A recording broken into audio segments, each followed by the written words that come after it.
On the cool evening of September 27, 2017, in the master bedroom of the infamous Playboy Mansion at 10,236 Charing Cross Road in Holmby Hills, Hugh Hefner drew his final breath at the age of 91. The media mogul who had built an empire on the commodification of female sexuality lay surrounded by the black silk sheets and mirrored ceilings that had witnessed decades of hedonistic excess. His body finally succumbing to the natural progression of age, after a lifetime spent pursuing pleasures that had both elevated him to unprecedented heights of celebrity and condemned him to a legacy forever tainted by allegations of exploitation and abuse. The irony was palpable for those who knew the true history of the man and his mansion. Here was the self-proclaimed champion of sexual liberation, who had spent 7 decades claiming to fight repression and prudishness, dying alone despite being surrounded by young women who were paid to maintain the illusion of his virility. The bedroom where he breathed his last had been redesigned countless times to accommodate his changing needs, from the vibrant sex den of the 1970s to the medical facility of his final years, its walls having witnessed acts that ranged from consensual adult entertainment to encounters that would later be described by participants as coercive and traumatic. The mansion itself stood as perhaps the most notorious private residence in American history, a 12-acre estate in one of Los Angeles' most exclusive neighborhoods that had served for over 4 decades as both a symbol of the sexual revolution and a carefully guarded fortress, where the darkest aspects of celebrity culture festered behind gates that excluded outside scrutiny. Built in 1927 as a Gothic Revival masterpiece for an heir to the Mannerheimer fortune, the property had been transformed under Hefner's ownership into something far more complex and troubling than the liberated playground he presented to the public. Behind the mansion's imposing stone facade and manicured gardens lay a world where power dynamics masqueraded as sexual freedom, where young women's bodies became currency in a system that enriched Hefner while subjecting them to experiences that many would later describe as exploitative. The famous grotto, with its artificial waterfalls and hidden cameras, had hosted gatherings that blurred the lines between party and performance, consent and coercion, celebration and manipulation, in ways that participants often didn't fully understand until years later. The estate's guest lists over the decades read like a catalog of American power and influence. Politicians who would later ascend to the highest offices, entertainers whose careers depended on Hefner's approval, business leaders who used mansion parties to conduct deals worth billions of dollars. Yet these gatherings operated according to rules that prioritized Hefner's desires above all other considerations, creating an environment where wealthy and powerful men could indulge fantasies that would have been impossible to fulfill in any other setting. What made the mansion particularly insidious was how effectively Hefner had masked exploitation behind the rhetoric of liberation. For generations of young women, the promise of appearing in Playboy magazine or attending mansion parties represented opportunities for career advancement and social elevation that seemed worth any personal cost. The reality, as many would later reveal, was a system that reduced them to objects in Hefner's personal collection, their agency carefully circumscribed by contracts, financial dependence, and social pressures that made resistance nearly impossible. The security systems that protected the mansion from outside observation also ensured that what happened within its walls remained hidden from public scrutiny. Multiple layers of physical barriers, surveillance equipment, and legal agreements created an environment where Hefner's behavior could escape accountability despite operating in full view of dozens of witnesses who were bound by non-disclosure agreements and financial arrangements that ensured their silence. As news of Hefner's death spread through Los Angeles that September evening, the responses revealed the complex legacy he had created. Media outlets celebrated him as a pioneer of sexual liberation, while former mansion residents began speaking more openly about experiences they had previously been afraid to discuss. The mansion itself, valued at over $100 million, became the subject of intense speculation about its future use, and whether its new owners would preserve or eliminate the infrastructure that had enabled decades of questionable activities. But to understand how death finally came to claim the man who had built this empire of questionable pleasure, and how a Gothic mansion in Holmby Hills became the setting for activities that challenged fundamental concepts of consent and human dignity, we must travel back to 192.6 and the modest Chicago home where Hugh Hefner was born into a world of Midwestern Protestant values that he would spend his entire life rebelling against, often in ways that caused harm to others while enriching himself. Midwest beginnings. The story of the Playboy Mansion begins not in the glamorous hills of Los Angeles, but in the conservative Protestant household of Glenn and Grace Hefner in Chicago, Illinois, where on April 9, 1926, Hugh Marston Hefner was born into a family environment that epitomized the sexual repression and moral rigidity he would later claim to be fighting against throughout his career. The modest two-story home at 7121 South Bennett Avenue provided young Hugh with his first encounters with the suffocating moral constraints that he would eventually use to justify a lifetime of behavior that often crossed ethical boundaries in the name of sexual liberation. Glenn Hefner worked as an accountant, while Grace maintained their Methodist household according to strict religious principles that forbade alcohol, dancing, and any discussion of sexuality beyond the minimum necessary for procreation within marriage. This environment of extreme sexual suppression created psychological pressures that would shape Hugh's entire worldview, fostering resentment against moral authority that would later manifest in business practices that often prioritized his personal gratification over the welfare of the young women who became central to his commercial empire. Hugh's childhood was marked by intellectual precocity combined with social awkwardness that made him feel excluded from normal adolescent experiences. While his classmates engaged in typical teenage activities, Hugh retreated into fantasy worlds populated by idealized women who existed primarily to fulfill male desires, a pattern that would later influence his approach to creating media content that reduced complex human beings to simplified sexual objects designed for masculine consumption. The repressive atmosphere of the Hefner household extended beyond sexuality to encompass broader restrictions on personal expression and individual autonomy that left Hugh feeling trapped within moral frameworks he considered hypocritical and damaging. His parents' marriage, conducted according to religious principles that prioritized duty over passion, provided Hugh with a model of intimate relationships that he would later reject in favor of arrangements that maximized his personal freedom while minimizing emotional commitment or responsibility for his partner's well-being. Educational experiences at Steinmetz High School reinforced Hugh's sense of alienation from mainstream American values, while developing intellectual capabilities that would later enable him to articulate sophisticated justifications for behavior that many observers considered exploitative. His academic success, combined with artistic talents that found expression through cartooning and writing, suggested potential for achievement that could transcend the limitations of his conservative family background.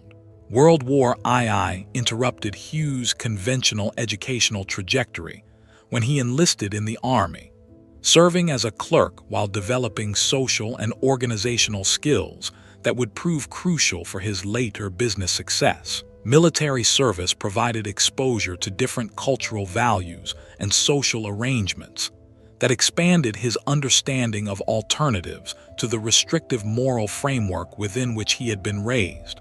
while also introducing him to the systematic objectification of women that characterized military culture during this period. The GI Bill enabled Hugh to attend the University of Illinois, where he studied psychology and sociology while developing theoretical frameworks that would later support his business model of commercializing female sexuality. His undergraduate research focused on human sexual behavior, providing academic credibility for interests that might otherwise have been dismissed as prurient curiosity, while developing analytical tools that would enable him to identify and exploit market opportunities related to sexual content. Hugh's marriage to Mildred Williams in 1949 represented an attempt to conform to conventional social expectations, despite his growing conviction that traditional moral restrictions were harmful to human happiness and personal fulfillment. The relationship, which produced 2 children, quickly became strained by Hugh's inability to accept the emotional and sexual limitations that marriage imposed upon his freedom to pursue other relationships and experiences. The failure of Hugh's marriage coincided with his growing awareness that American society was experiencing significant changes in sexual attitudes and behavior that created commercial opportunities for entrepreneurs willing to challenge existing moral constraints. His analysis of demographic trends, combined with observations of generational differences in sexual values, suggested that substantial profits could be generated by providing content that satisfied desires that conventional media could not address due to legal and social restrictions. Employment at various Chicago publications include Ding Esquire magazine provided Hugh with professional experience in publishing, while demonstrating the commercial potential of content that pushed boundaries of sexual explicitness within legal limits. His work developing advertising strategies and analyzing circulation data revealed the enormous market demand for sexual content that existing media companies were reluctant to satisfy, due to moral considerations that Hugh increasingly viewed as obstacles to business success and personal freedom. The conception of Playboy magazine emerged from Hugh's recognition that post-war American society contained millions of men who possessed disposable income and sexual interests that could be commercially exploited through sophisticated marketing strategies that positioned pornography as lifestyle enhancement rather than moral transgression. His vision involved creating a brand that would normalize the consumption of sexual content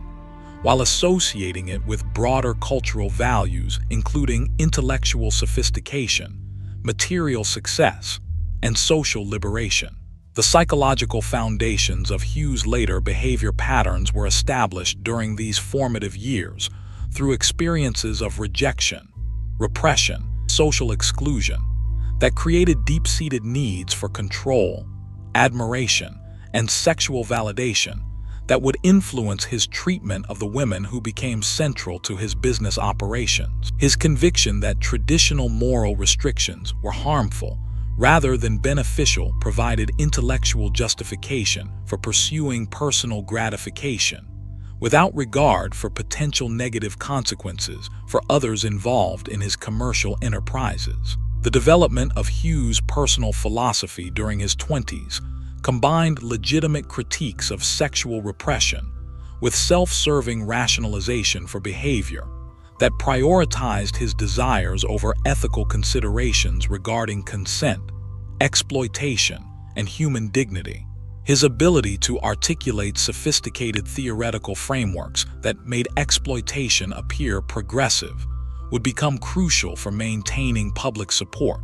and legal protection for business practices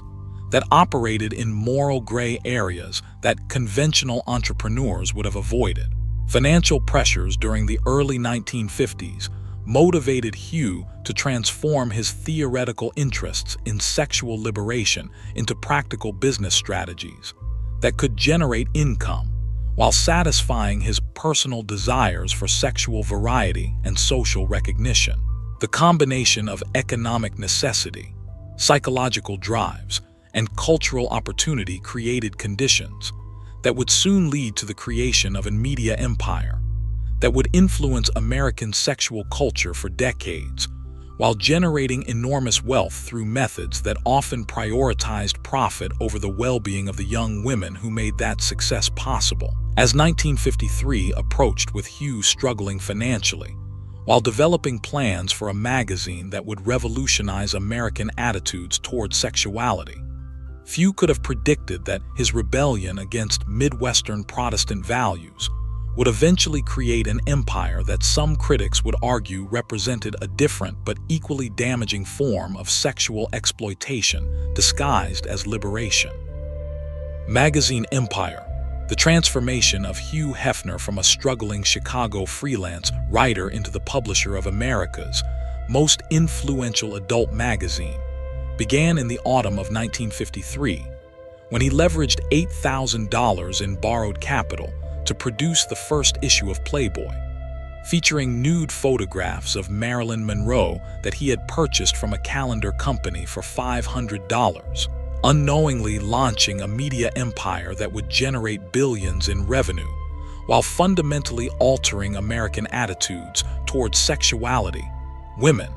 and the commercialization of human intimacy. The initial conception of Playboy reflected Hugh's sophisticated understanding of market dynamics and cultural trends that conventional publishers had failed to recognize.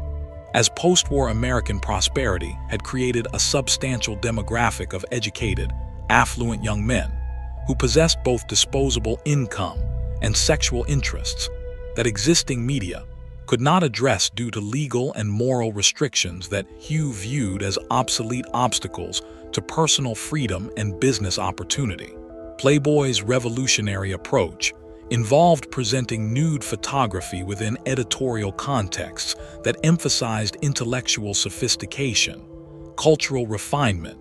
and lifestyle aspiration rather than crude sexual gratification, creating a brand identity that enabled consumers to justify purchasing pornographic content as participation in broader movements towards social liberation and cultural sophistication, rather than simple sexual indulgence that might conflict with their self-perception as educated and moral individuals. The magazine's early success exceeded Hugh's most optimistic projections, as circulation grew from 54,000 copies of the first issue to over 200,000 within 12 months, while generating advertising revenue that demonstrated the enormous commercial potential of content that combined sexual explicitness with lifestyle marketing strategies that positioned consumption of pornography as an expression of cultural sophistication and personal success. Hugh's editorial philosophy involved systematically normalizing the objectification of women through sophisticated presentation techniques that made sexual exploitation appear progressive and liberating, rather than degrading or harmful. Articles about politics, literature, and social issues were strategically positioned alongside nude photography to create intellectual justification for content that reduced women to sexual objects, while providing readers with rationalization for consumption patterns that might otherwise conflict with their moral principles or social values. The Playboy interview series, launched in 1962, represented Hugh's most sophisticated effort to establish intellectual credibility for a publication that derived its primary appeal from nude photography and sexual content. By featuring prominent political figures, cultural leaders, and social commentators in serious discussions of contemporary issues, the magazine created legitimacy that enabled it to transcend traditional boundaries between pornography and mainstream media, while expanding its influence into political and cultural spheres. Financial success enabled rapid expansion of Playboy enterprises into related business ventures, including Playboy clubs that provided upscale entertainment venues, where affluent men could enjoy sophisticated dining and entertainment, while being served by young women whose uniforms and behavior were designed to fulfill fantasies about accessible feminine sexuality that conventional social arrangements made unavailable to most consumers. The Playboy Club system, which eventually encompassed locations in major cities across the United States and internationally, created employment opportunities for thousands of young women, while subjecting them to working conditions that prioritized customer satisfaction and corporate image over employee comfort, dignity, or safety. The famous bunny costume, designed to emphasize sexual attractiveness while restricting movement and comfort, symbolized the broader Playboy approach to female employment that treated women's bodies as corporate assets rather than recognizing their humanity and autonomy. Training programs for Playboy bunnies involved detailed instruction in behavior modification techniques designed to ensure consistent performance of femininity that satisfied customer expectations, while minimizing expressions of individual personality or autonomy that might interfere with the fantasy experiences that customers were purchasing. These programs included requirements for weight management, appearance standards, and social interaction protocols that treated women's bodies and personalities as malleable corporate resources, rather than respecting their individual rights and dignity. The success of Playboy clubs created opportunities for expansion into additional entertainment ventures, including casinos, resorts, and media production facilities that would eventually require a permanent headquarters capable of accommodating both business operations and the lifestyle activities that had become central to Hugh's personal brand and corporate image. The need for facilities that could support both legitimate business functions and private entertainment activities that operated outside conventional social norms would soon motivate Hugh's search for a property that could serve these complex requirements. Editorial content during Playboy's peak years included systematic promotion of sexual attitudes and practices that prioritized male gratification, while presenting female submission and availability as natural expressions of healthy sexuality, rather than recognizing the complex power dynamics and potential for exploitation that characterized many of the relationships and activities that the magazine portrayed as ideal or desirable. The magazine's influence on American sexual culture extended beyond its direct readership to encompass broader social trends, including changing attitudes toward premarital sex, divorce, birth control, and gender roles that often reflected Playboy's emphasis on male sexual freedom, while paying insufficient attention to female autonomy, consent,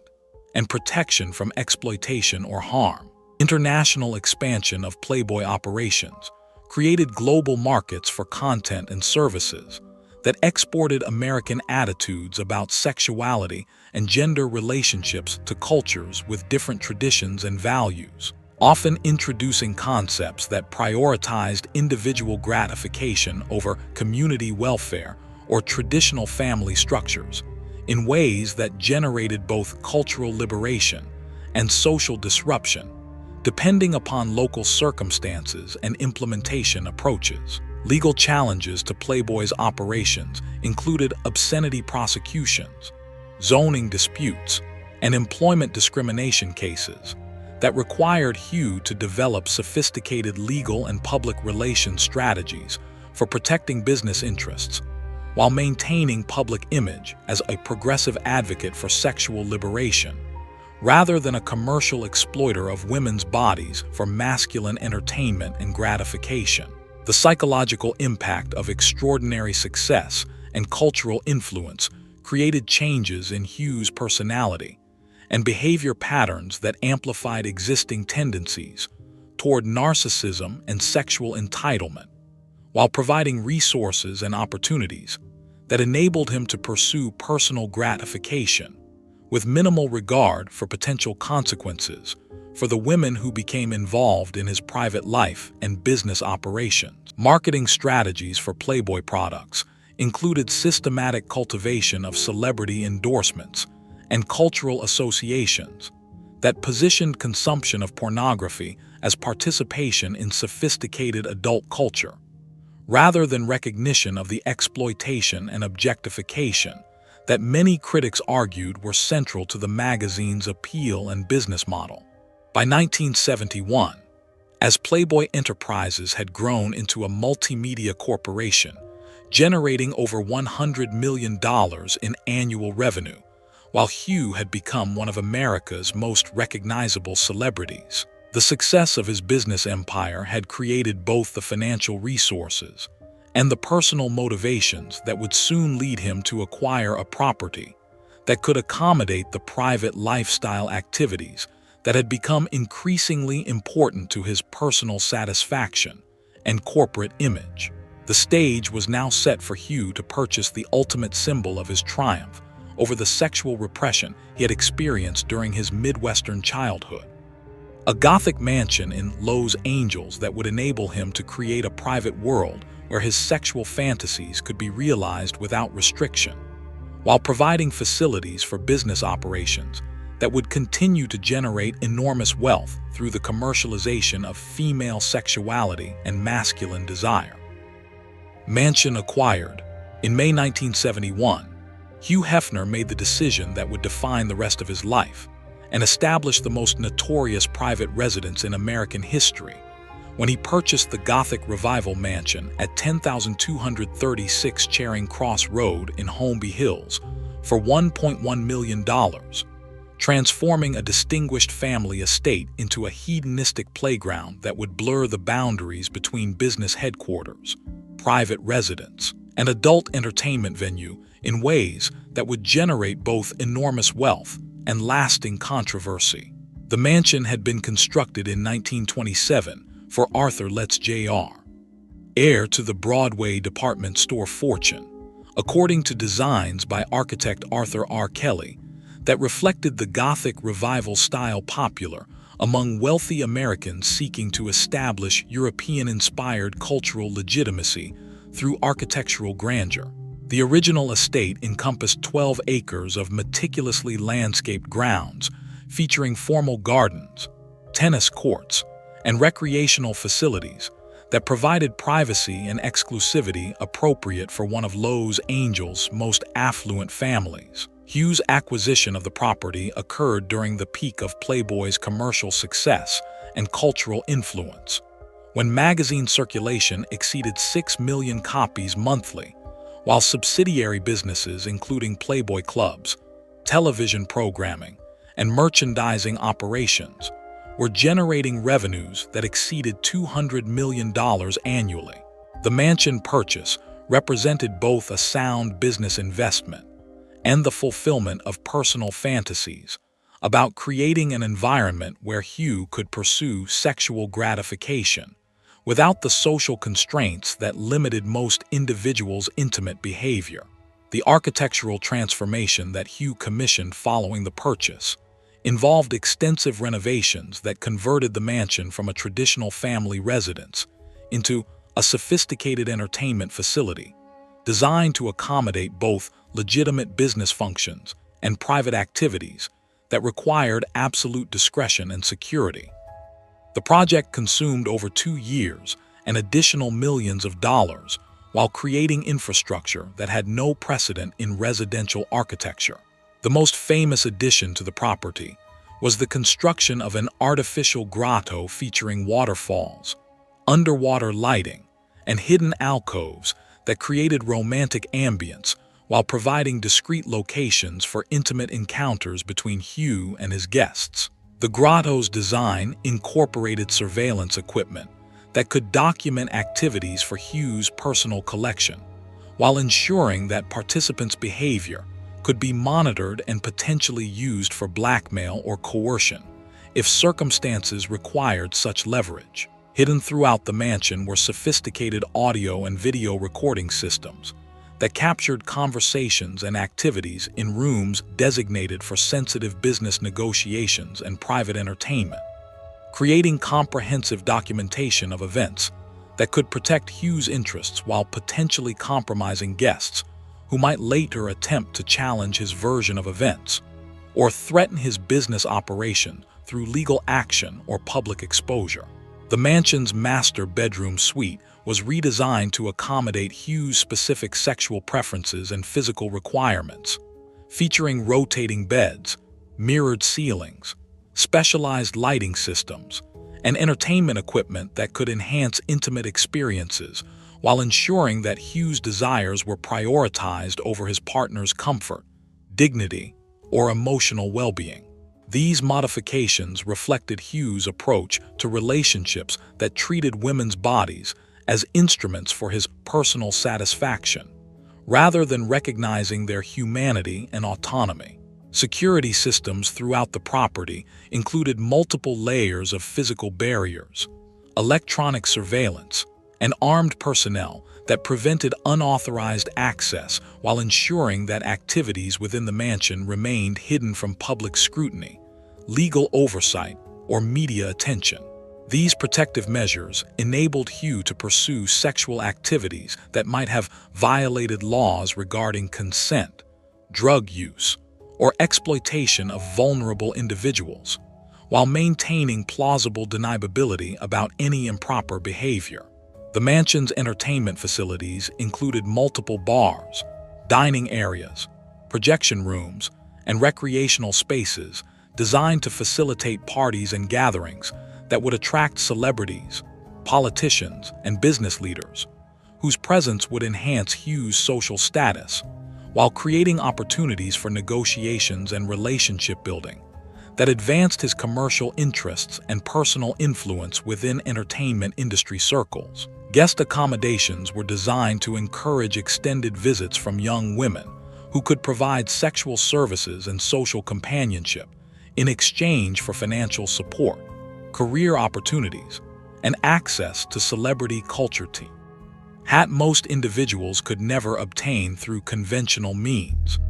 These arrangements often involved implicit or explicit quid pro quo relationships that subjected women to sexual expectations, while providing them with benefits that made resistance or departure difficult. The mansion's proximity to Hollywood entertainment industry centers enabled Hugh to establish relationships with studio executives,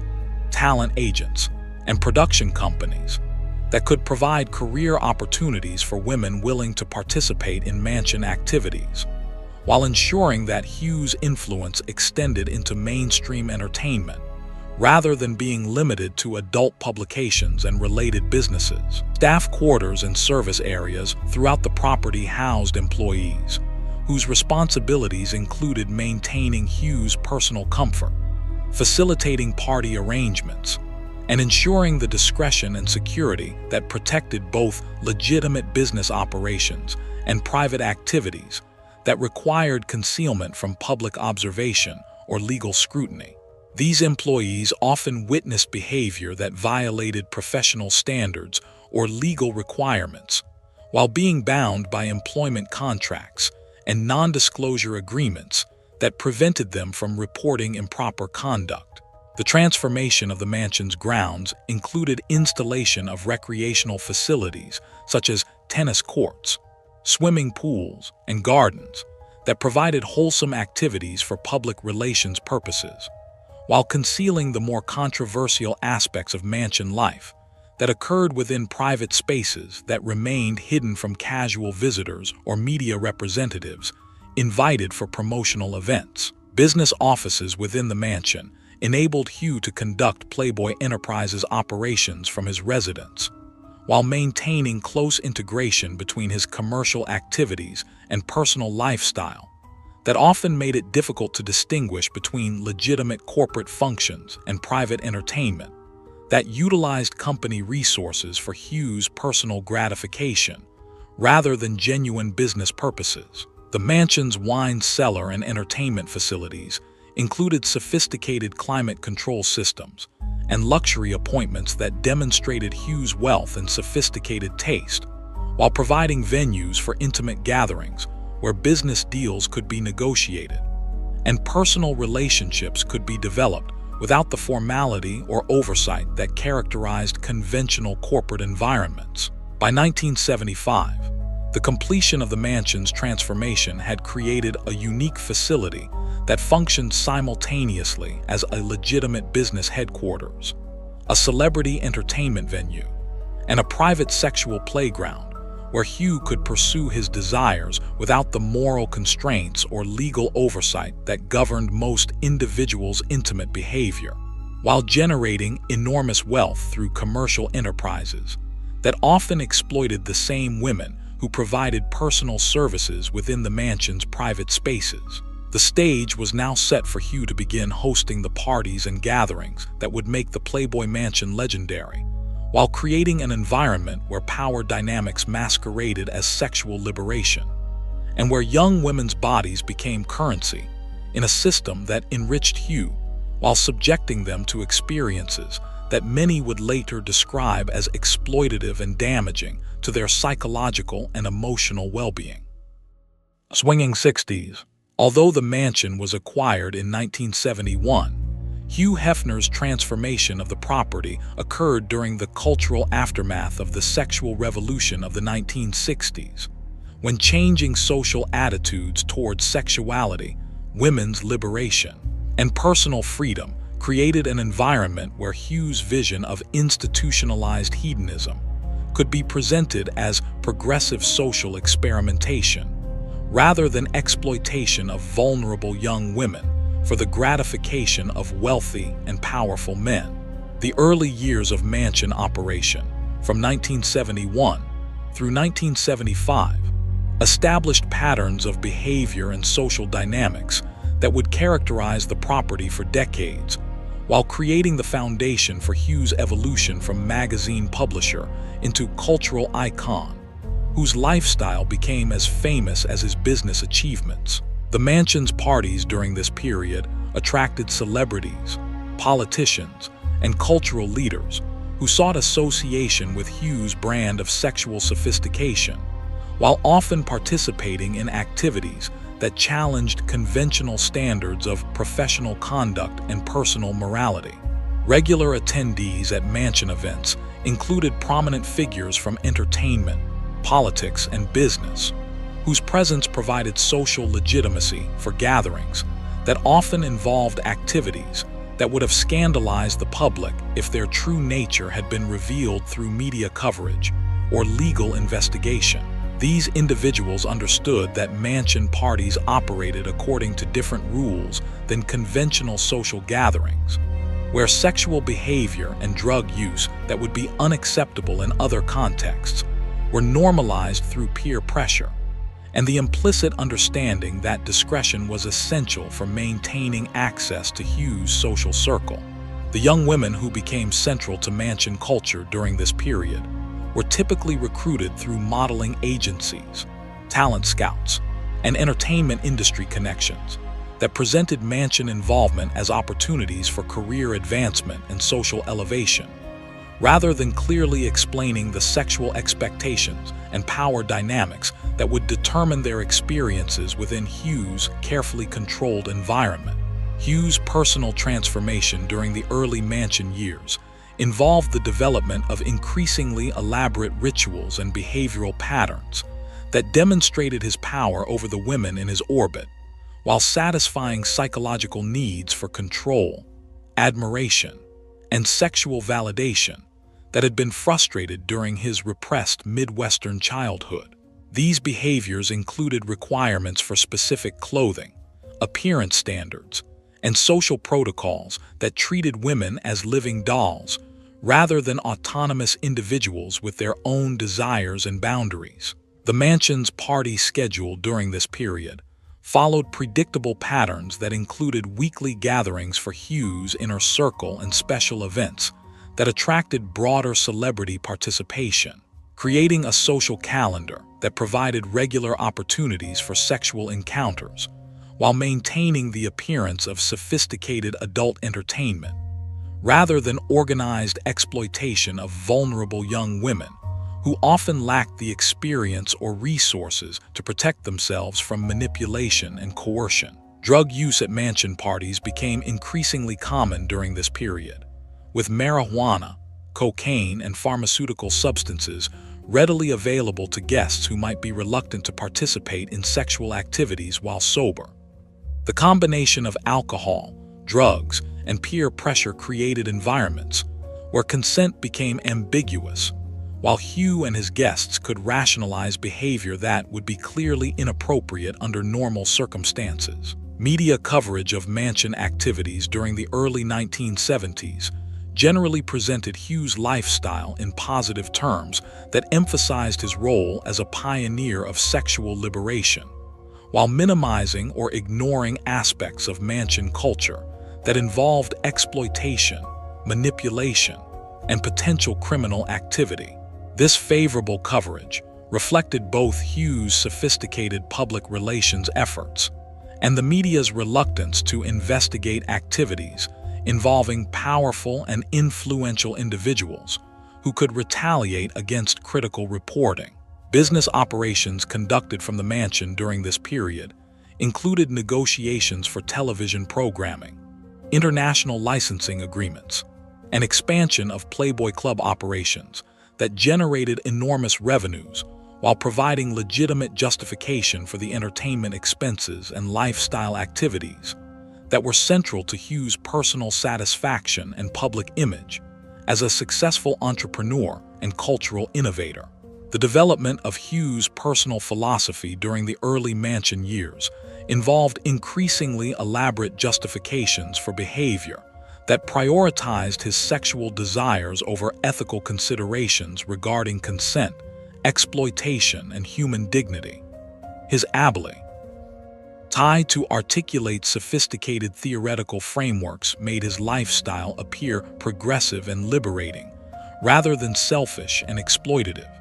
creating intellectual cover for activities that many observers might otherwise have criticized as morally questionable. Financial arrangements with mansion residents during this period typically involved providing housing, clothing, and spending money in exchange for exclusive availability for Hugh's sexual and social needs, creating relationships that resembled prostitution while being presented as romantic partnerships or modeling opportunities that avoided legal liability for what might otherwise be considered commercial sexual transactions. The mansion's security and surveillance systems enabled Hugh to document activities for personal enjoyment, while creating potential blackmail material that could be used against guests who might later attempt to challenge his version of events or threaten his business interests through legal action or public exposure. These recordings often captured behavior that would be embarrassing or legally compromising if revealed publicly, creating leverage that Hugh could use to ensure continued cooperation and discretion. Psychological manipulation techniques employed at mansion events included isolation from outside social support, financial dependency, and systematic erosion of personal boundaries that made resistance to sexual demands increasingly difficult while creating emotional dependency that prevented many women from leaving even when they recognized that their experiences were harmful to their psychological and emotional well-being. The impact of mansion culture on participants varied significantly depending upon their personal circumstances, psychological resilience, and ability to maintain connections with outside support systems that could provide alternative perspectives on their experiences. Some women thrived within the mansion environment, while others suffered lasting psychological damage from activities they later described as traumatic and exploitative. International expansion of Hugh's influence during this period included establishment of Playboy clubs and publications in major cities worldwide, creating global markets for content and services that exported mansion-style sexual culture to other countries, while generating revenues that supported Hugh's increasingly elaborate lifestyle and enabled continued expansion of his media empire and personal influence. Legal protections for mansion activities included sophisticated contracts and non-disclosure agreements that prevented participants from discussing their experiences publicly, while providing Hugh with legal remedies against anyone who might attempt to expose aspects of mansion culture that could damage his reputation or create liability for potentially illegal activities involving drugs, exploitation, or abuse of vulnerable individuals. The psychological toll of maintaining mansion culture began affecting Hugh's personality and behavior patterns during this period, as the constant pursuit of sexual gratification and social dominance created addiction-like dependencies that required increasingly extreme activities to provide satisfaction, while isolating him from normal human relationships based on mutual respect and emotional intimacy, rather than power and sexual access. By 1975, as the mansion had become firmly established as both a successful business venue and a notorious private playground, the patterns of behavior and social dynamics that would characterize the property for the next 4 decades were fully developed, creating an environment where sexual liberation and exploitation coexisted in ways that would generate both enormous wealth and lasting psychological damage for many of the young women who became involved in Hugh's carefully orchestrated world of institutionalized hedonism. Celebrity playground. Throughout the late 1970s and 1980s, the Playboy Mansion evolved into America's most exclusive and notorious celebrity gathering place, where Hollywood stars, political figures, business leaders, and cultural icons mingled in an environment that operated according to different social rules than conventional high society events, creating opportunities for networking, deal-making, and personal indulgence that were unavailable through traditional channels, but came with hidden costs that many participants only recognized years later. The mansion's guest lists during this period read like catalogs of American power and influence, featuring regular attendees including Warren Beatty, Jack Nicholson, Tony Curtis, and numerous other entertainment industry figures whose careers benefited from association with Hugh's brand, while their presence provided social legitimacy for activities that often involved exploitation of young women who lacked the experience or resources to protect themselves from manipulation by wealthy and powerful men. Political figures who attended mansion events included governors, senators, and other elected officials whose presence demonstrated the property's function as an informal center of political networking, where policy discussions occurred alongside sexual activities that would have scandalized voters if their scope had been revealed through media coverage or political opposition research. These gatherings enabled political leaders to build relationships with entertainment industry figures, while enjoying access to young women, whose availability was implicitly understood as part of the mansion's hospitality. Business negotiations conducted at mansion parties included deals worth millions of dollars that were finalized in environments where alcohol, drugs, and sexual activities created atmospheres that differed dramatically from conventional corporate settings. The combination of intoxication, sexual gratification, and social pressure often resulted in agreements that favored Hugh's interests, while compromising the judgment of negotiating partners who might have reached different conclusions under normal business circumstances. The young women who provided sexual services and social companionship at mansion events were recruited through modeling agencies, talent scouts, and entertainment industry connections that presented mansion involvement as opportunities for career advancement, while systematically concealing the sexual expectations and power dynamics that would determine their actual experiences within Hugh's carefully controlled social environment. Hugh's personal transformation during this period involved the development of increasingly elaborate rituals and behavioral patterns that demonstrated his dominance over mansion residents and guests, while satisfying psychological needs that had been frustrated during his repressed childhood. These behaviors included requirements for specific sexual activities, appearance standards, and social protocols that treated women as living accessories rather than autonomous individuals with their own desires and boundaries. Drug use at mansion parties became increasingly sophisticated during the 1980s, with high-quality cocaine, pharmaceutical stimulants, and exotic substances readily available to guests, whose inhibitions needed to be reduced to facilitate participation in sexual activities that they might otherwise refuse. The combination of drugs, alcohol, and peer pressure created environments where consent became ambiguous, while participants could rationalize behavior that violated their personal values or moral principles. Entertainment industry connections enabled Hugh to provide career opportunities for women willing to participate in mansion activities, creating systems of exchange where sexual access could be converted into professional advancement through introductions to studio executives, talent agents, and production companies that controlled employment in Hollywood's entertainment industry. These arrangements often involved implicit quid pro quo relationships that subjected women to sexual expectations, while providing them with benefits that made resistance or departure psychologically and financially difficult. Security and surveillance systems at the mansion were continuously upgraded during this period to ensure that activities remained hidden from media scrutiny and legal oversight, while creating comprehensive documentation that could protect Hugh's interests in case of legal challenges or attempts at blackmail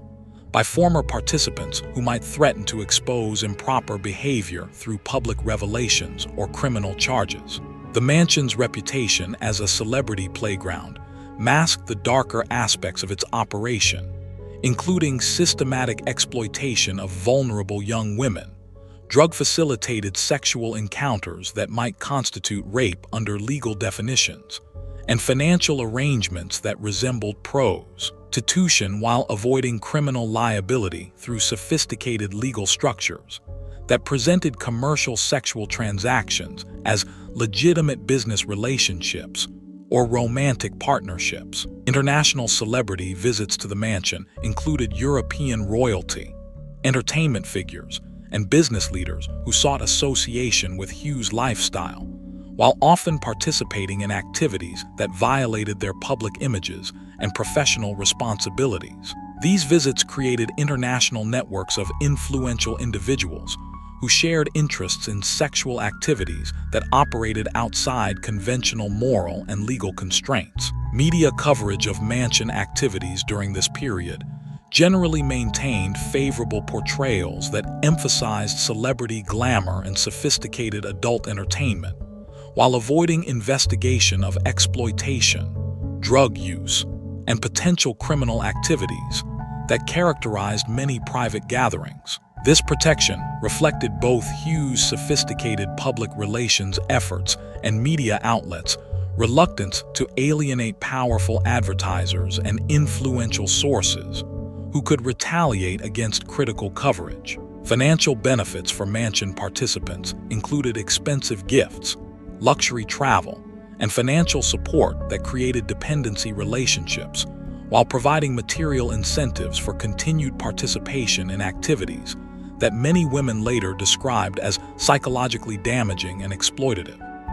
These arrangements enabled Hugh to maintain access to sexual services while creating legal protections against charges of prostitution or exploitation. Psychological manipulation techniques employed at mansion events included isolation from outside support systems,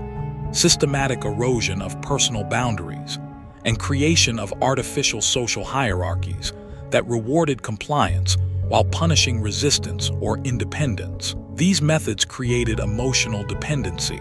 that prevented many women from leaving even when they recognized that their experiences were harmful to their well-being. The impact on participants varied significantly depending upon their personal circumstances and psychological resilience, with some individuals thriving within the mansion environment, while others suffered lasting trauma from experiences involving sexual coercion, drug-facilitated assault, and systematic dehumanization that reduced them to sexual objects rather than recognizing their humanity and autonomy. Legal protections for mansion activities included sophisticated contracts, non-disclosure agreements, and financial settlements that prevented public discussion of potentially criminal activities, while providing Hugh with legal remedies against former participants who might attempt to expose aspects of mansion culture that could create legal liability or damage his carefully cultivated public image as a progressive advocate for sexual liberation. Corporate integration between Hugh's personal lifestyle and Playboy Enterprises' operations enabled him to utilize company resources for private entertainment, while claiming business justifications for expenses that primarily served his personal sexual and social needs, rather than legitimate corporate purposes, creating potential legal and ethical violations that were protected through sophisticated accounting procedures and legal agreements. By 1989, as the mansion had become firmly established as both a celebrity destination and a systematic exploitation operation, the patterns of behavior that would characterize the property through Hugh's remaining decades were fully developed, creating an environment where wealth and power enabled activities that violated legal and moral standards, while remaining largely protected from accountability through sophisticated legal strategies and systematic intimidation of potential witnesses. Hidden secrets. Behind the glamorous facade of celebrity parties and sophisticated adult entertainment that defined the Playboy Mansion's public image lay a complex web of criminal activities, systematic exploitation, and carefully concealed operations that would have scandalized the American public if their true scope had ever been revealed through media investigation or law enforcement scrutiny. The mansion's hidden infrastructure enabled activities that ranged from organized prostitution and drug trafficking to blackmail operations and potential human trafficking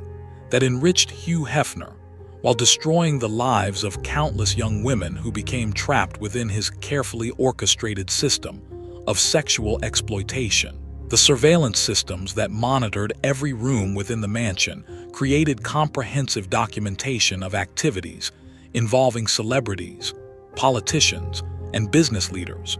whose behavior could be used for blackmail purposes if their cooperation with Hefner's interests ever wavered,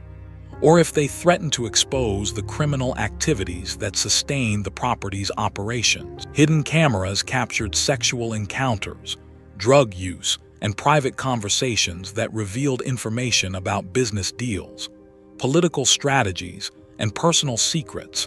that could destroy careers and reputations if strategically deployed against individuals who might otherwise challenge Hefner's influence or threaten his business empire. Drug distribution operations centered at the mansion involved sophisticated networks of suppliers who provided cocaine, methamphetamines, prescription medications, and exotic substances that were used to facilitate sexual encounters by reducing inhibitions and compromising decision-making abilities among participants who might otherwise refuse to engage in activities that violated their personal boundaries or moral principles. These operations generated substantial revenues while creating additional leverage over guests and residents who could be prosecuted for drug crimes if they attempted to expose other illegal activities occurring within the mansion's walls. The recruitment and management of young women for sexual services involved systematic exploitation that operated through modeling agencies, talent scouts, and entertainment industry connections that presented mansion involvement as legitimate career opportunities, while concealing the sexual expectations and coercive control mechanisms that would determine their actual experiences within Hefner's organization. Many of these women were minors when initially recruited, creating potential liability for statutory rape and human trafficking that required sophisticated legal protection and witness intimidation to prevent criminal prosecution. Financial operations supporting mansion activities included money laundering schemes that concealed revenues from prostitution, drug sales, and blackmail operations through legitimate business transactions and offshore accounts that prevented government oversight while enabling Hefner to maintain his wealth and lifestyle without creating obvious evidence of criminal income sources. These operations required collaboration with corrupt financial institutions and professional service providers, who received substantial compensation for facilitating illegal activities, while maintaining plausible deniability about their actual knowledge of criminal conduct. The mansion's relationship with law enforcement involved systematic corruption of local police officials, sheriff's deputies, and federal investigators who received financial compensation, sexual services, and other benefits in exchange for preventing investigation of criminal activities, while providing advance warning of any potential law enforcement actions that might threaten mansion operations. These arrangements created protection networks that enabled criminal activities to continue for decades without serious legal challenges,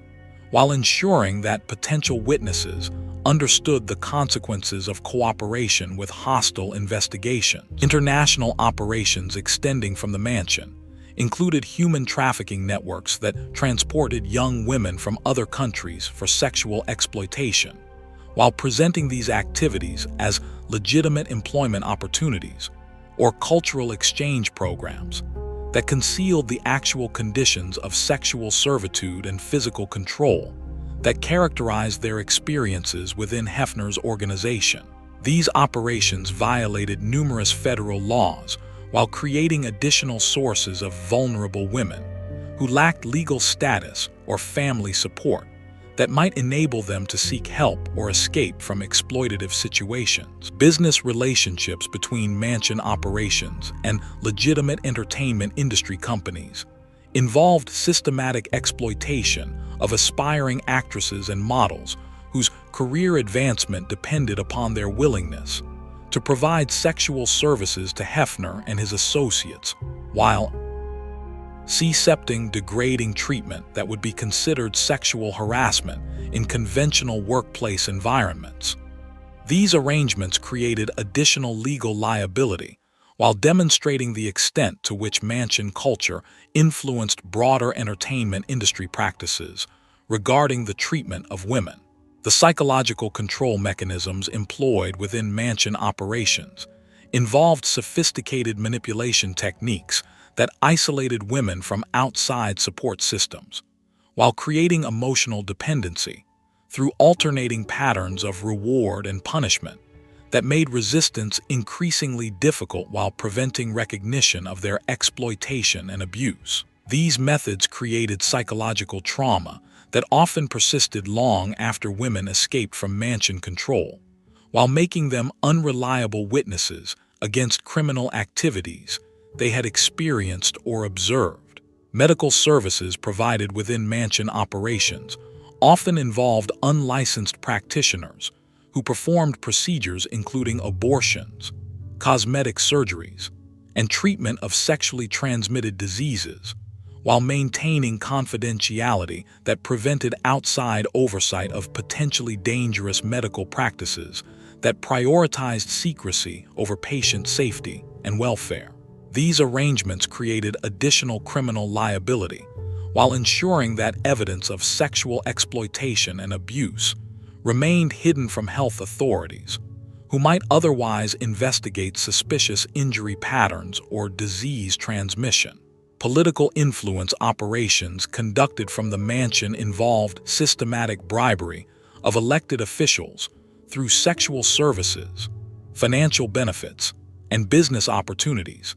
that compromised their ability to vote independently on legislation affecting Hefner's interests, while creating blackmail opportunities through documentation of their participation in potentially criminal activities. These operations influenced policy decisions regarding obscenity laws, zoning regulations, and law enforcement priorities, while demonstrating the extent of corruption that protected mansion activities from legal accountability. The disposal of problematic evidence and witnesses involved systematic destruction of documentation, while employing intimidation tactics that discouraged former participants from discussing their experiences with law enforcement, media representatives, or legal advocates who might assist them in seeking justice for crimes they had experienced within mansion operations. These activities included physical threats, legal harassment, and financial manipulation that created fear among potential witnesses, while ensuring that evidence of criminal activities remained concealed from outside scrutiny. Corporate integration between criminal operations and legitimate business activities enabled Hefner to utilize Playboy Enterprise's resources for illegal activities, while maintaining accounting procedures that concealed criminal revenues and expenses through sophisticated financial structures that prevented detection by tax authorities, securities regulators, and other oversight agencies that might otherwise investigate suspicious financial patterns or business relationships. The scope of criminal activities centered at the mansion during the 1980s and 1990s involved thousands of victims and millions of dollars in illegal revenues, while creating corruption networks that extended throughout California political and law enforcement systems. The systematic nature of these operations required organizational capabilities that exceeded those of most criminal enterprises, while operating within legitimate business structures that provided cover for activities that violated numerous federal and state laws. By the early 1990s, as mansion operations had evolved into a sophisticated criminal enterprise that generated enormous wealth while systematically exploiting vulnerable young women, the infrastructure was in place for activities that would continue for additional decades, while remaining largely protected from legal accountability through corruption,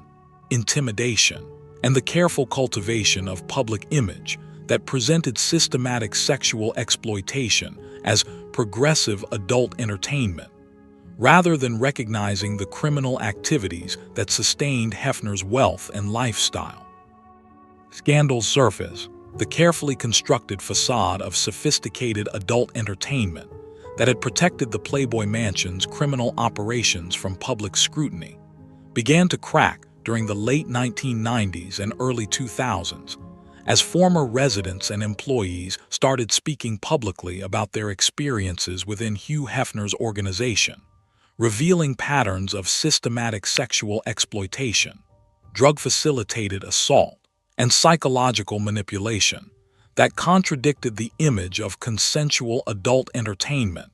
that Hefner had cultivated through decades of sophisticated public relations and media manipulation. The first significant challenge to Hefner's public image emerged through civil lawsuits filed by former mansion employees, who alleged systematic workplace sexual harassment, unlawful termination, and conspiracy to conceal criminal activities that violated numerous federal and state employment laws, while creating hostile work environments that prioritized Hefner's sexual gratification over basic employee rights and dignity. These legal challenges created public records that provided detailed descriptions of mansion operations, while forcing Hefner's legal representatives to respond to specific allegations rather than relying on general public relations strategies to maintain his reputation. Media investigations during this period began examining financial relationships between mansion operations and legitimate business activities that revealed sophisticated money laundering schemes, corporate fraud, and tax evasion strategies that enabled Hefner to maintain his wealth and lifestyle through illegal means, while avoiding government oversight and legal accountability. These investigations demonstrated the extent to which criminal activities had become integrated into Playboy Enterprise's operations, while creating pressure for regulatory agencies to investigate potential violations of securities laws and business regulations. Former mansion residents who had previously been bound by non-disclosure agreements and intimidation tactics began speaking publicly about their experiences through interviews, autobiographical publications, and court testimony that revealed systematic patterns of sexual coercion, drug-facilitated assault, and psychological manipulation that constituted serious criminal conduct under California and federal law. These revelations created credibility challenges for Hefner's public claims about consensual adult entertainment,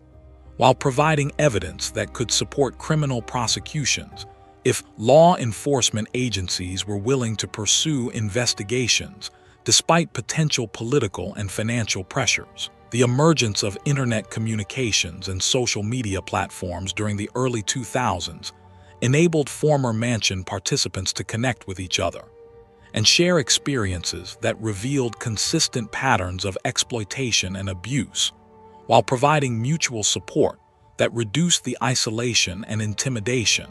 that had previously prevented public discussion of criminal activities occurring within Hefner's organization. These communications created networks of potential witnesses, while generating public awareness of systematic problems that extended beyond individual cases of alleged misconduct. Law enforcement investigations that began during this period faced significant obstacles, including destruction of evidence,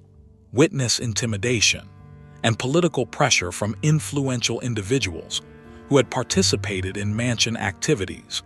while occupying positions within government agencies, entertainment companies, and legal institutions that could influence investigative priorities and prosecutorial decisions. These challenges demonstrated the extent of corruption networks that had developed to protect Mansion operations, while revealing the sophisticated legal and political strategies that Hefner employed to avoid criminal accountability. Financial investigations revealed complex offshore banking arrangements, shell corporations, and fraudulent business relationships that concealed revenues from criminal activities, while enabling tax evasion and money laundering operations that violated numerous federal laws regarding financial reporting and international currency transfers. These discoveries created potential criminal liability that extended beyond sexual exploitation to encompass sophisticated financial crimes that could result in lengthy prison sentences and asset forfeiture if successfully prosecuted by federal authorities. The psychological impact of public revelations on Hefner's behavior and mental health became increasingly apparent during this period, as he struggled to maintain his public image while dealing with legal challenges and media scrutiny that threatened to expose the full scope of criminal activities that had sustained his wealth and lifestyle for decades. His increasing paranoia and erratic behavior suggested that the stress of potential criminal prosecution was affecting his ability to manage ongoing operations,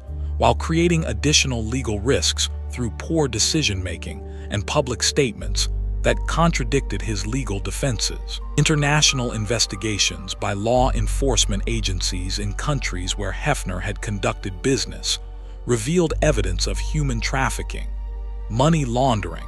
and corruption of foreign officials that created additional criminal liability, while demonstrating the global scope of Mansion-related criminal operations. These investigations complicated Hefner's legal situation,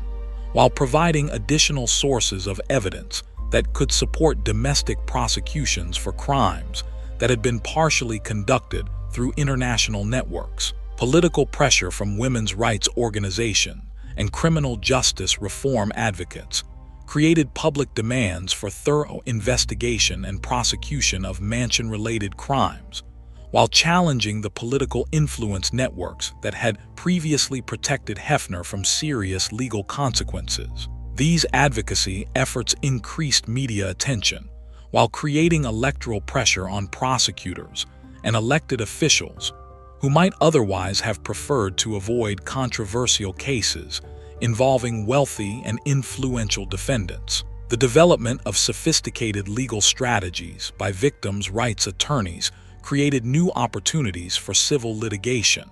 that could circumvent criminal law enforcement challenges, while providing financial compensation for damages and creating public records that documented patterns of criminal conduct. These civil proceedings generated extensive discovery materials, while creating financial pressure on Hefner's organization that could force settlement agreements or compromise his ability to maintain legal defenses against criminal charges. Medical and psychological evidence documenting the long-term impact of Mansion experiences on former residents and employees provided objective documentation of systematic abuse and exploitation, while supporting damage claims that could result in substantial financial judgments against Hefner's business interests. This evidence demonstrated the severity of psychological trauma, while contradicting public claims about consensual adult entertainment and positive experiences within mansion culture. Corporate investigations by regulatory agencies revealed violations of securities laws, employment regulations, and business licensing requirements that created additional legal liability, while providing grounds for asset seizure and business closure that could effectively terminate Hefner's ability to continue criminal operations through legitimate business structures. These regulatory actions created immediate financial pressure, while providing alternative enforcement mechanisms when criminal prosecutions faced political or evidentiary obstacles. Media coverage of scandal revelations began shifting from generally favorable portrayals of Hefner's lifestyle toward more critical examinations of exploitation and abuse allegations, while providing platforms for victims to share their experiences with broader public audiences. This coverage created reputational damage that affected business relationships and financial arrangements, while increasing pressure for law enforcement and regulatory responses to documented criminal activities. By 2005, as multiple investigations and legal proceedings had created substantial evidence of systematic criminal activities centered at the mansion, Hefner faced the possibility of criminal prosecution, civil liability, and business closure that could destroy his wealth and result in lengthy imprisonment if law enforcement agencies overcame political and financial pressures to pursue serious charges against his organization and its operations throughout previous decades. Legal troubles. The mounting legal pressures that Hugh Hefner faced during the mid-2000s represented the culmination of decades of criminal activities that had finally attracted sustained law enforcement attention, despite sophisticated efforts to maintain political protection and media cover-up operations. Multiple federal and state investigations created overlapping legal challenges that threatened not only Hefner's personal freedom, but also the financial empire he had built through systematic exploitation and illegal activities that generated hundreds of millions of dollars while victimizing thousands of young women across multiple decades of operation. Federal investigations initiated by the FBI and other agencies focused on potential violations of human trafficking laws, racketeering statutes, and money laundering regulations that carried sentences of life imprisonment if successfully prosecuted against Hefner and his associates who had participated in mansion operations. These investigations utilized sophisticated financial analysis, electronic surveillance, and witness interviews that created comprehensive documentation of criminal activities, while overcoming legal obstacles that had previously protected Hefner from serious law enforcement scrutiny. The Department of Justice investigation revealed evidence of systematic sexual exploitation that included forced prostitution, rape, and assault of minors, who had been recruited through modeling agencies and entertainment industry connections that misrepresented the nature of mansion activities, while subjecting vulnerable young women to criminal victimization under circumstances that violated numerous federal laws regarding sexual trafficking and exploitation of vulnerable populations. State criminal investigations by California law enforcement agencies uncovered evidence of drug trafficking operations that utilized the mansion as a distribution center for cocaine, methamphetamines, and pharmaceutical substances, while employing violence and intimidation to maintain control over suppliers and customers who might otherwise cooperate with law enforcement investigations. These drug operations generated substantial revenues while creating additional criminal liability that could support lengthy prison sentences under California drug laws and federal narcotics statutes. Civil litigation initiated by former mansion residents and employees, created public records that documented systematic patterns of sexual harassment, assault, false imprisonment, and intentional infliction of emotional distress, while revealing financial arrangements that constituted commercial sexual exploitation under legal definitions of prostitution and human trafficking. These civil proceedings generated extensive evidence, while creating financial pressure that threatened Hefner's ability to maintain legal defenses against criminal charges. The complexity of legal challenges facing Hefner's organization required coordination among multiple law enforcement agencies that had previously avoided investigation due to political pressure and corruption networks that had protected mansion operations from serious scrutiny. Federal, state, and local authorities needed to overcome jurisdictional disputes and resource limitations, while dealing with sophisticated legal defenses and potential witness intimidation that characterized Hefner's response to legal threats. Financial investigations revealed sophisticated money laundering operations that utilized offshore banking arrangements, shell corporations, and fraudulent business relationships to conceal revenues from criminal activities, while enabling tax evasion and regulatory avoidance that violated numerous federal laws regarding financial reporting and international currency transfers. These discoveries created potential criminal liability that could result in asset forfeiture and additional prison sentences, beyond charges related to sexual exploitation and drug trafficking. Witness protection and security measures became essential for former mansion participants who agreed to cooperate with law enforcement investigations, despite threats of retaliation from Hefner's organization and associates, who faced potential criminal prosecution if detailed testimony revealed the scope of criminal activities that had occurred within mansion operation. These security arrangements required substantial resources, while creating logistical challenges for prosecutors who needed to present credible witness testimony. Despite intimidation efforts and character assassination campaigns directed against potential witnesses, political interference in law enforcement investigations created additional obstacles as elected officials and appointed administrators who had participated in mansion activities or received financial benefits from Hefner's organization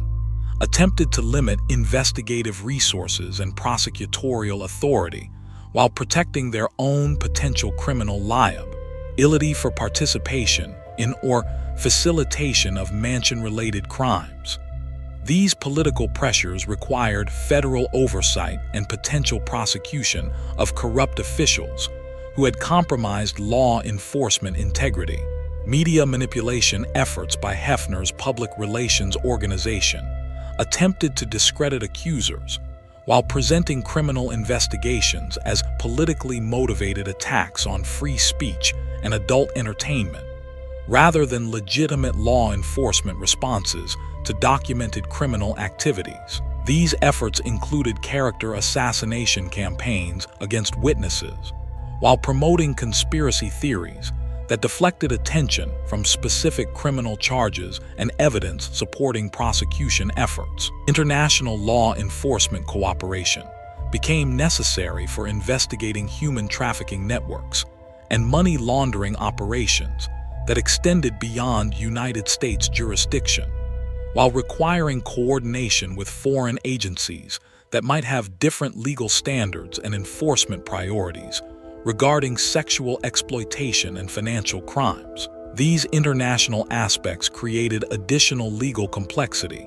while providing potential avenues for Hefner to escape domestic prosecution through flight to countries that might refuse extradition for sexual crimes. Legal strategy development for potential prosecution required careful coordination between federal and state authorities who needed to prioritize charges and evidence while avoiding double jeopardy issues and ensuring that prosecution efforts utilize the most serious charges that could be supported by available evidence. These strategic decisions involved complex legal analysis, while balancing political pressures and resource limitations that affected prosecutorial effectiveness and public accountability. The psychological evaluation of Hefner's mental competency became relevant for criminal prosecution, as his behavior and cognitive function appeared to deteriorate under legal pressure,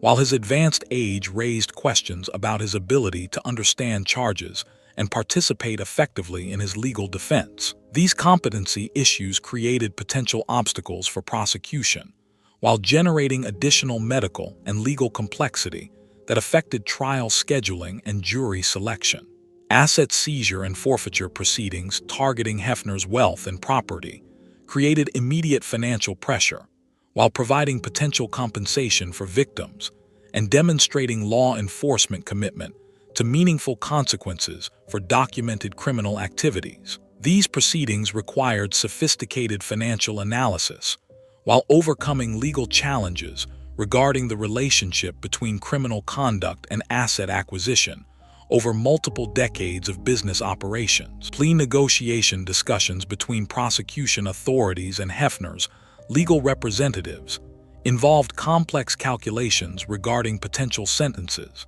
asset forfeiture, and victim compensation, while considering Hefner's age, health, and cooperation with ongoing investigations of associates and business partners who might face separate criminal charges for their participation in mansion-related criminal activities. By 2008, as multiple legal proceedings had created substantial evidence of systematic criminal activities, while generating significant financial and legal pressure against Hefner's organization, the aging media mogul faced the possibility of spending his remaining years in federal prison, while losing the wealth and property he had accumulated through decades of sophisticated criminal operations, disguised as legitimate adult entertainment and progressive sexual liberation.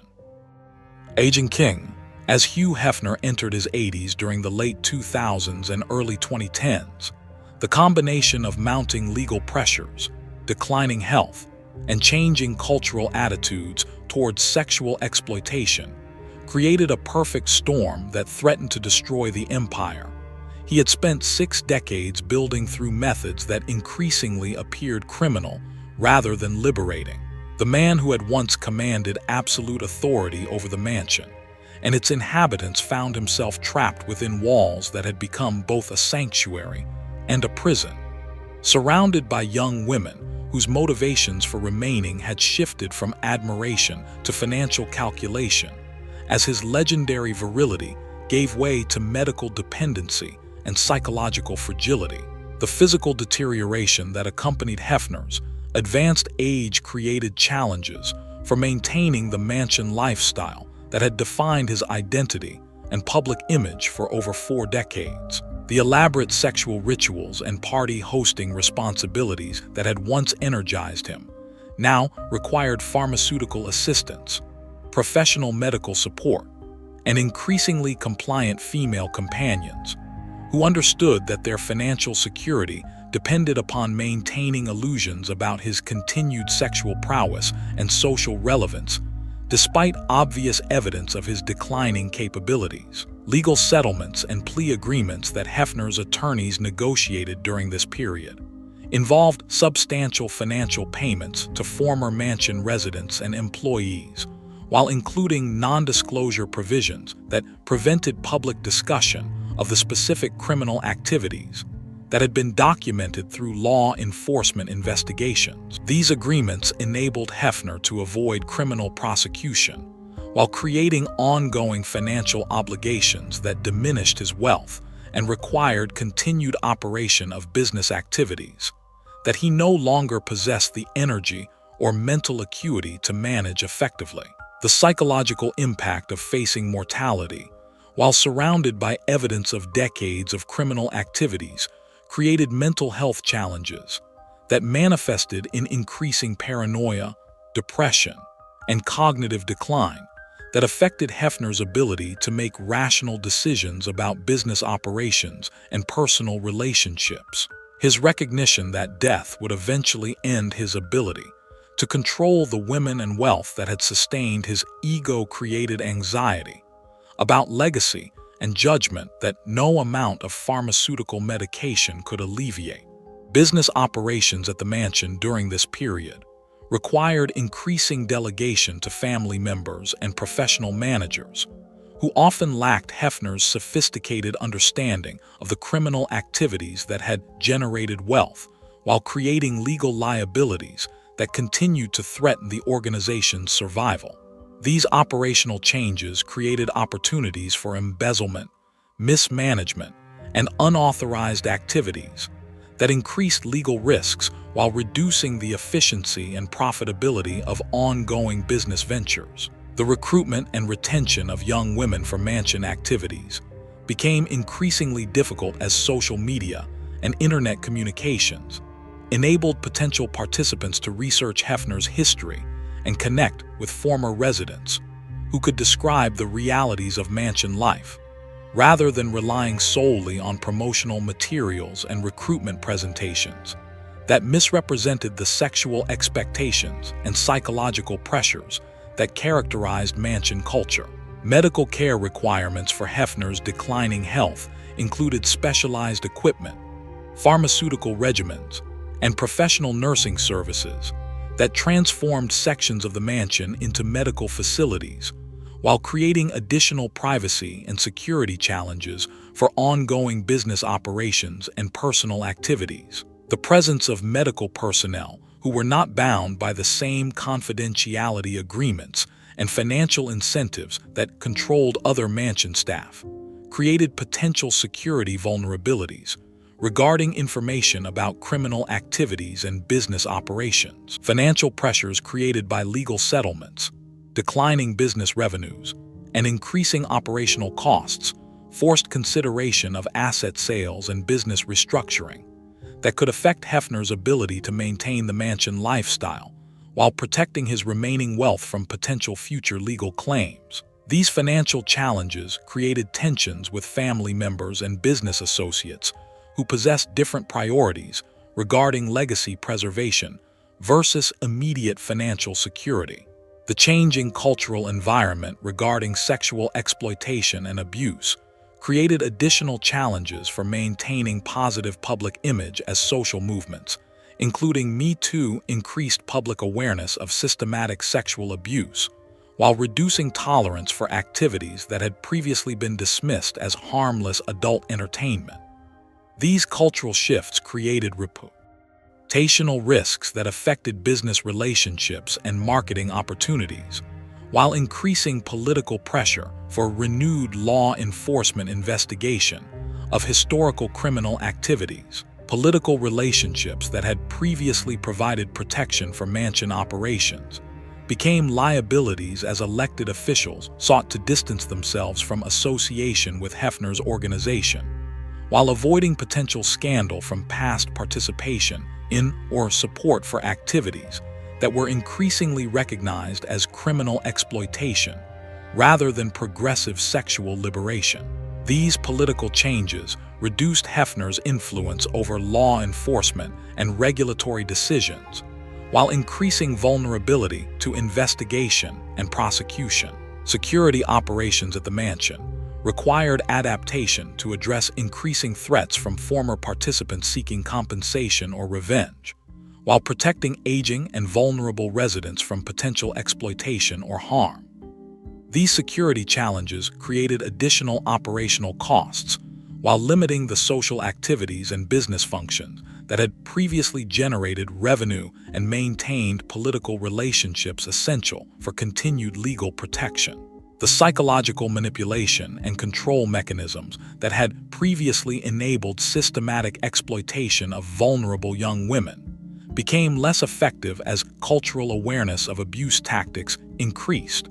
while social support systems for victims improved through advocacy organizations and legal resources. that had not existed during earlier decades of mansion operations. These changes reduced the availability of easily exploited victims, while increasing legal risks from potential prosecution and civil litigation. International attention to human trafficking and sexual exploitation created additional law enforcement pressure, as advocacy organizations and government agencies in other countries began investigating potential connections between mansion operations and international criminal networks that might violate treaties and bilateral law enforcement agreements. These international aspects created additional legal complexity, while reducing opportunities for avoiding domestic prosecution through foreign travel or asset concealment. Family relationships became increasingly strained as Hefner's children and relatives faced potential inheritance of legal liabilities, reputational damage, and ongoing business obligations that could affect their personal and professional lives for decades beyond Hefner's death. These family tensions created additional psychological pressure while complicating succession planning and asset protection strategies that were essential for preserving wealth and avoiding criminal prosecution of surviving family members. By 2015, as Hefner's health continued declining while legal, financial, and cultural pressures threatened the survival of his organization and legacy, the aging king of his self-created empire faced the prospect of spending his final years defending against criminal charges and civil litigation, while watching the mansion culture he had created for over 4 decades slowly collapse under the weight of its own contradictions and criminal activities. Final years. The period from 2015 to 2017 represented Hugh Hefner's final descent into physical incapacity and psychological deterioration, as the accumulated effects of decades of drug use, sexual excess, and criminal stress combined with natural aging to create a state of dependency that required constant medical supervision, while his carefully constructed empire faced mounting legal challenges and financial pressures that threatened to destroy everything he had built through systematic exploitation and illegal activities. Hefner's daily routine during these final years resembled that of a hospice patient more than the vibrant lifestyle guru he had portrayed for public consumption, requiring assistance with basic physical functions while depending upon pharmaceutical medications to maintain minimal cognitive function and emotional stability. The master bedroom suite that had once hosted elaborate sexual performances now functioned as a medical facility equipped with oxygen equipment,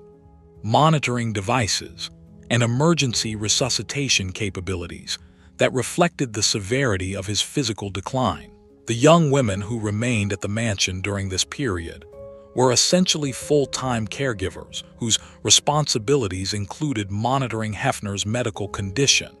administering medications, and maintaining appearances of romantic attachment, despite his obvious incapacity for genuine intimate relationships. Their continued presence reflected financial arrangements rather than emotional connections, as their income and housing depended upon performing roles that had become increasingly challenging, as Hefner's physical and mental condition deteriorated beyond his ability to maintain even minimal social engagement. Legal challenges continued mounting during this period, as additional former mansion residents came forward with allegations of sexual assault, human trafficking, and systematic exploitation, while law enforcement agencies maintained investigations that could result in posthumous prosecution of associates and asset forfeiture that would affect inheritance arrangements. These ongoing legal threats created additional stress, while requiring expensive legal defense strategies that further depleted Hefner's financial resources and complicated his estate planning efforts. Business operations at the mansion became increasingly dysfunctional as Hefner's inability to provide leadership created power struggles among family members, business associates, and professional managers who possessed competing interests regarding asset preservation versus immediate financial gain. These conflicts resulted in questionable financial decisions, asset transfers that might constitute fraud, and business relationships that created additional legal liabilities while reducing the profitability of ongoing commercial activities. Medical expenses for Hefner's care consumed increasing portions of his wealth while requiring specialized equipment and professional services that transformed sections of the mansion into hospital-like facilities. The costs associated with maintaining round-the-clock medical supervision, pharmaceutical regimens, and emergency medical equipment created additional financial pressure while limiting the entertainment and business activities that had previously generated revenue from mansion operations. The psychological evaluation of Hefner's mental competency became increasingly relevant for legal proceedings as his cognitive decline affected his ability to understand legal documents, make rational financial decisions, and provide coherent testimony regarding historical criminal activities. These competency issues created potential advantages for legal defense strategies, while complicating prosecution efforts and asset recovery proceedings that required his cooperation or testimony. Security operations at the mansion required adaptation to protect an increasingly vulnerable and incapacitated individual, while maintaining confidentiality regarding his medical condition and the ongoing legal challenges that could affect business operations and family financial security. These security challenges created additional operational costs while limiting access by family members and business associates who might otherwise provide personal or professional support. Financial planning for Hefner's estate involved complex legal strategies designed to protect remaining assets from potential seizure, while providing for family members and associates who might face continuing legal liability from their participation in mansion operations. These estate planning efforts required sophisticated legal expertise, while balancing competing interests among potential beneficiaries who possessed different priorities regarding inheritance preservation versus legal protection. The changing cultural environment regarding sexual exploitation and celebrity accountability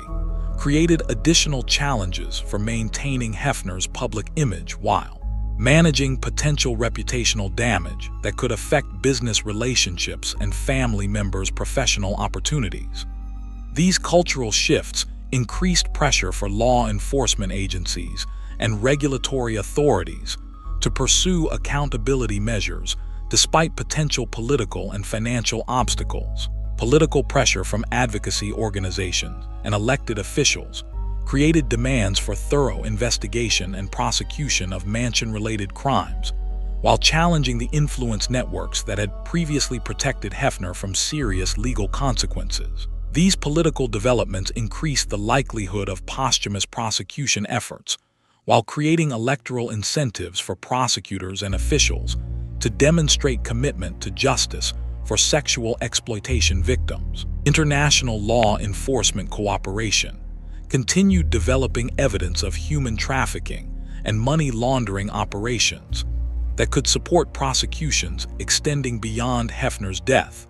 while affecting associates and business partners who might possess information about criminal activities occurring over multiple decades of mansion operations. These international investigations created additional legal complexity,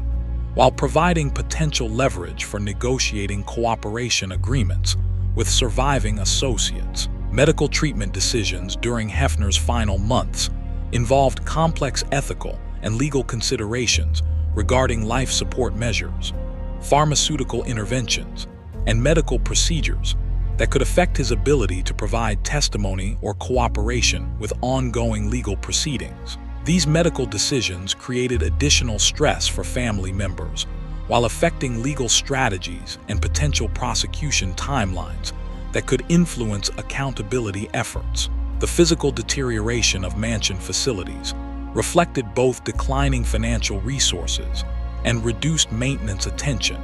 as Hefner's organization focused resources on legal defense and medical care, rather than property maintenance and improvement. These physical changes created symbolic representations of organizational decline, while potentially affecting property values and asset recovery potential for victims seeking financial compensation. Relationships with former mansion residents became increasingly important as Hefner's organization attempted to negotiate agreements that would prevent additional criminal allegations, while providing financial settlements that might reduce legal liability. These relationship management efforts required sophisticated legal and public relations strategies, while addressing legitimate compensation claims from individuals who had suffered significant harm from their mansion experiences. By early 2017, as Hefner's physical condition had deteriorated to the point where death appeared imminent, while legal challenges continued threatening his estate and associates, the aging mogul faced the prospect of dying surrounded by individuals whose primary motivation was financial, rather than emotional, while knowing that his legacy would be defined by criminal activities, rather than the sexual liberation he had claimed to champion throughout his career. Death's door. During the summer and early autumn of 2017, Hugh Hefner's physical condition deteriorated rapidly as multiple organ systems began failing, while his psychological state fluctuated between confused delirium and moments of terrifying clarity about the criminal legacy he would leave behind, creating a death watch atmosphere within the mansion where medical personnel, family members, and paid companions maintained constant vigil over a man whose extraordinary wealth could no longer protect him from the inevitable consequences of mortality. The specific medical conditions that threatened Hefner's life included severe cardiovascular disease, kidney dysfunction, and respiratory complications that reflected decades of prescription drug abuse, recreational narcotic use, and the physical stress associated with maintaining an artificially stimulated lifestyle well beyond the normal limits of human sexual capability. His physicians, operating under strict confidentiality agreements, provided palliative care while avoiding documentation that might create evidence of criminal drug use or medical malpractice that could complicate legal proceedings affecting his estate. Daily routines during Hefner's final months involved constant medical monitoring, pharmaceutical administration, and physical assistance that required professional nursing care around the clock, while maintaining appearances of normalcy for potential visitors and media representatives who might document his condition for public consumption. The master bedroom suite had been completely converted into a medical facility, featuring hospital-grade equipment while preserving decorative elements that maintained the illusion of luxury lifestyle, rather than acknowledging the reality of terminal medical care. The psychological impact of approaching death, while surrounded by evidence of decades of criminal activities, created episodes of extreme anxiety and guilt that manifested in confused rambling about victims, confessions regarding illegal activities, and expressions of remorse that his medical attendants were instructed to discount as medication-induced delirium, rather than coherent admissions of criminal conduct that could create legal liability for his estate and associates. Legal preparations for Hefner's death involved sophisticated estate planning strategies designed to protect remaining assets from potential seizure, while minimizing inheritance tax obligations and providing for family members who might face continuing legal challenges related to their knowledge of or participation in mansion operations. These legal arrangements required coordination between estate attorneys, criminal defense lawyers, and financial advisors, whose primary objective was asset protection rather than accountability for documented criminal activities. Family dynamics during this period involved complex negotiations regarding inheritance arrangements, legal liability distribution, and media management strategies that would affect each family member's financial security and professional reputation following Hefner's death. These discussions often occurred in Hefner's presence, despite his reduced cognitive capacity, creating additional psychological stress, while potentially compromising legal strategies if his comments were interpreted as admissions or instructions regarding criminal evidence. Business operations continued declining during this period, as Hefner's inability to provide leadership created administrative chaos, while mounting legal expenses consumed revenues that might otherwise support ongoing commercial activities. The mansion itself required substantial maintenance and security expenses, while generating minimal income from legitimate business activities, creating financial pressure that forced consideration of asset sales and business restructuring that could affect inheritance planning and legal defense strategies. Medical decision-making regarding Hefner's care involved complex ethical considerations about life support measures, pharmaceutical interventions, and experimental treatments that could extend his life, while potentially creating additional opportunities for law enforcement agencies to obtain testimony or cooperation regarding ongoing investigations. These medical decisions created tensions between family members who possessed different priorities regarding inheritance preservation versus potential legal cooperation that might reduce criminal liability. Security arrangements for Hefner's final months required protection against potential threats from former victims seeking confrontation or revenge, while maintaining confidentiality regarding his medical condition and the legal proceedings that could affect estate distribution. These security measures created additional operational costs while limiting access by individuals who might provide personal comfort or professional assistance during his final period of life. The documentation and preservati of Hefner's personal effects created potential legal challenges, as his collection of photographs, recordings, and business documents included evidence of criminal activities that could support prosecution of associates, while potentially serving as valuable assets for estate purposes. These materials required careful legal review while balancing evidentiary preservation requirements against potential criminal liability for possessing or concealing evidence of illegal activities. Media management efforts during this period attempted to control public narrative regarding Hefner's health and potential death, while preventing premature revelation of legal settlements, financial arrangements, or criminal allegations that might affect estate planning and business relationships. These public relations strategies required coordination with legal representatives, while managing information flow that could influence ongoing investigations and potential prosecution efforts. The physical environment within the mansion during Hefner's final weeks reflected the transformation from entertainment venue to medical facility, as specialized equipment, pharmaceutical storage, and medical personnel displaced the recreational and business activities that had previously characterized the property. These changes created symbolic representations of mortality, while potentially affecting property values and future use possibilities that could influence estate planning and asset distribution strategies. Relationships with former mansion residents became increasingly important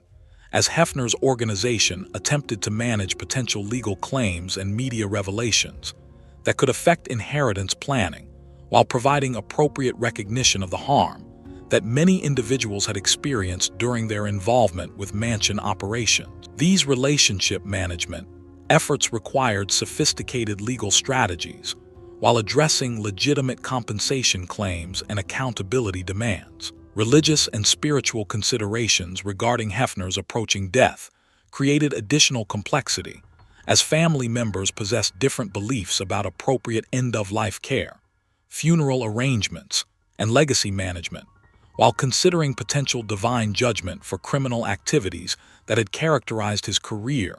and personal lifestyle. These spiritual issues affected family dynamics while potentially influencing legal and financial decision-making during his final period. The timing of Hefner's death relative to ongoing legal proceedings created strategic considerations regarding potential posthumous prosecution efforts,